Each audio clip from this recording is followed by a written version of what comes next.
É um prazer estar aqui com vocês. Bom dia, boa tarde, boa noite, né? Porque nós estamos espalhados aí pelo mundo. Então é uma honra estar aqui falando de um assunto que muita gente acha, mas por que falar de Estados Unidos? Não tem nada a ver com o Brasil. E, na verdade, tem tudo a ver, né? Então é um prazer estar aqui com vocês. Para você que vive nos Estados Unidos, que se aprofundou em ciência política nos Estados Unidos, como eu tenho visto que você fez, qual é o seu sentimento depois da turbulência que nós vimos nas eleições? Agora, nós vimos um Donald Trump que, golpeado, está conseguindo fazer uma grande mudança dentro do Partido Republicano, está ganhando uma força muito grande. O Ivan, outro dia, nos mostrou órgãos de imprensa ingleses que já estão falando de uma volta do Donald Trump. Bom, nesse momento, ele é atacado dessa maneira suja, né, que você está mencionando, que é usar o departamento, é o FBI, é o Departamento de Justiça, para fazer uma perseguição política, como o próprio Donald Trump diz no comunicado dele.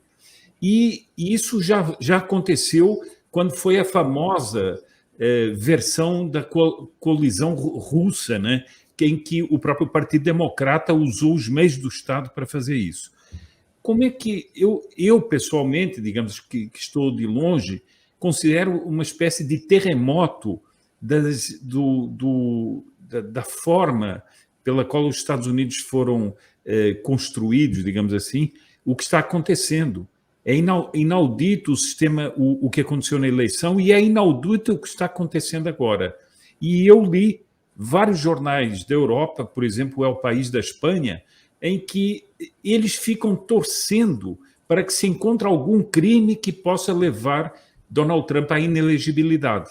Então, inventam que ele tentou roubar a eleição, que ele tentou modificar os resultados da eleição, coisas que não aconteceram. Mas como é que você, que vive há tantos anos nos Estados Unidos, como é que você vê essa degringolada, enfim, do sistema americano? Bom, essa degringolada, eu acho que ela acontece na era Obama. Mesmo antes de Obama, o próprio presidente Bill Clinton, ele seria um social-democrata, mas ele, e com todos os defeitos, né, como homem que ele teve, ele teve um governo que ele não tinha, durante muito tempo, a Câmara e o Senado, né, a maioria pertencia aos republicanos. E ele foi aquele presidente democrata que ele atravessou a ponte. Ele falou, bom, nós temos que tocar o país. Não adianta vocês passando as coisas, eu vetando ou eu administrando, governando por decreto, como o Obama tentou fazer, o próprio Joe Biden também tentou fazer. E ele encontrou os americanos ali no meio da ponte, inclusive a própria lei de responsabilidade fiscal, em 97, o Balanced Budget Act, foi passado de forma conjunta com os republicanos e foi uma lei muito importante para os Estados Unidos, para colocar as contas, né, dos Estados Unidos em ordem. O que eu vejo de Donald Trump e quem estuda a história americana de uma maneira mais profunda consegue entender que o Donald Trump ele visita muito as raízes do Partido Republicano de Ronald Reagan. Até o próprio slogan dele, muita gente até fala que Make America Great Again, não é um slogan, é uma curiosidade aqui, um parênteses, não é um slogan do Donald Trump, porque o slogan do Ronald Reagan em 1980, pós Jimmy Carter, né, na primeira eleição dele, era Let's Make America Great Again. E o Donald Trump só tirou Let's e deixou o Make America Great Again, e hoje se tornou o MAGA Movement, né? Então, há essa conversa muito profunda do Donald Trump nessa Assembleia de Vozes com o Ronald Reagan e suas políticas, a volta a essas raízes do GOP, que era a classe trabalhadora, os blue collars, os professores, e não de uma certa forma, a elite, como foi colocada logo depois que George Bush entrou, mais ou menos, e aí o Partido Democrata roubou essa etiqueta de nós nos preocupamos com os negros, com os latinos, com os trabalhadores, e o Donald Trump fez essa volta, fez esse resgate do Partido Republicano às classes trabalhadoras, né?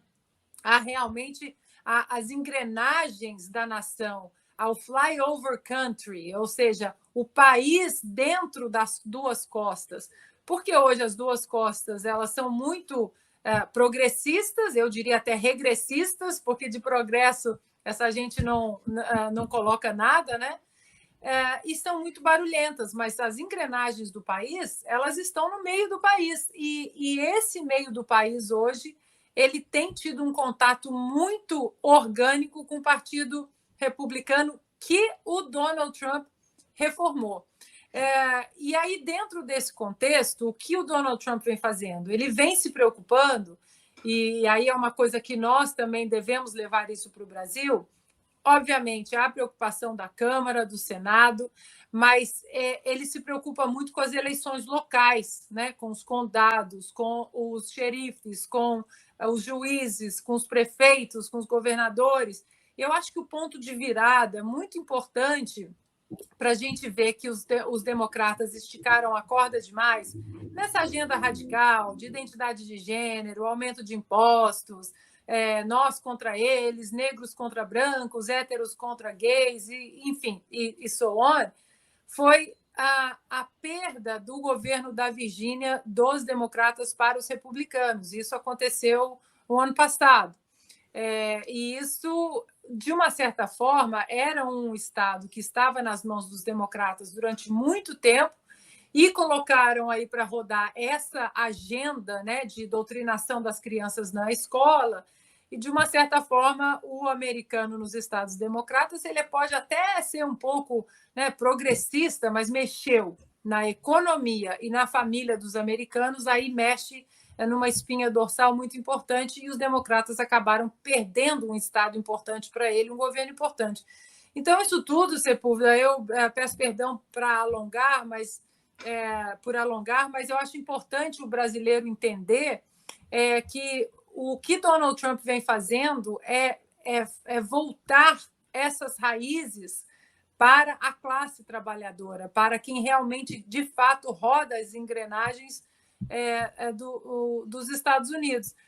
E isso tudo, depois de Bill Clinton, vem o Obama, que, na verdade, aí eu falo para a nossa audiência aí maravilhosa de vocês, fazer uma pesquisa de quem é Saul Alinsky, porque Obama é um discípulo e um atleta de Saul Alinsky, digamos assim. Saul Alinsky ele precisava, né, o conceito, a cartilha dele, Escola de Frankfurt, que é dividir a América de uma maneira isso contra aquilo, né, essa lista aí que eu disse.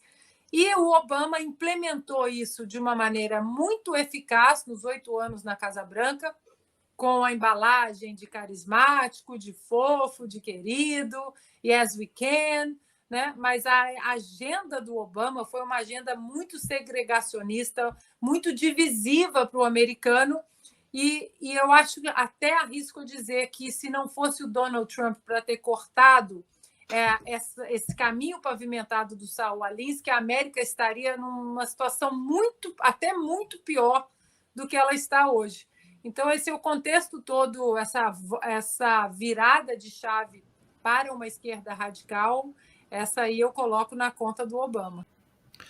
Ana, quem teve a alegria de ouvir os seus depoimentos no Brasil Paralelo, sabe que há uma história pessoal com você, que tem a ver com você e com o seu pai, com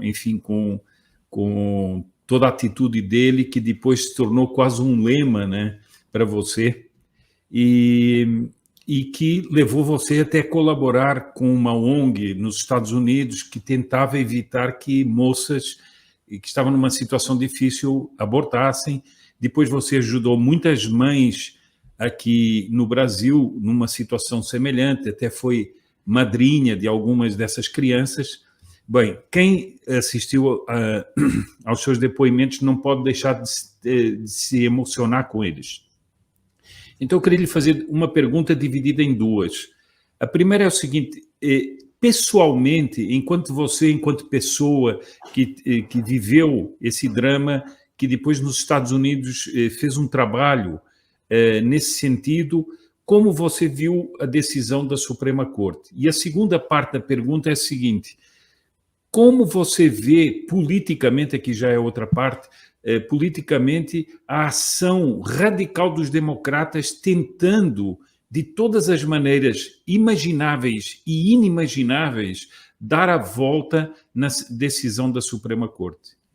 Bom, Sepúlveda, é um assunto muito próximo, né, do meu coração e eu já fiz esse depoimento, já dei esse depoimento aí dessa minha passagem na minha vida pessoal. Então, ver o Roe versus Wade revertido são dois pontos, né? Primeiro, porque eu estudo a Constituição americana durante muitos anos, a história americana durante muitos anos, é muito bom ver uma corte voltando o leme para as reais raízes filosóficas e institucionais dos Estados Unidos, que é você devolver aos estados a autonomia, né, do povo decidir, através das suas casas legislativas estaduais, questões como essa. Né? Esse é um ponto importante da gente esclarecer aqui para a audiência. Não existe e nunca existiu nenhum direito constitucional, nenhuma cláusula, nada na Constituição americana referente ao direito de abortar. O que aconteceu em 1974 foi um ativismo porco, não tem outra palavra, vocês me perdoem, como nós temos visto no Brasil. O Congresso não quer legislar sobre isso, então a gente vai lá e dá uma canetada ativista / militante.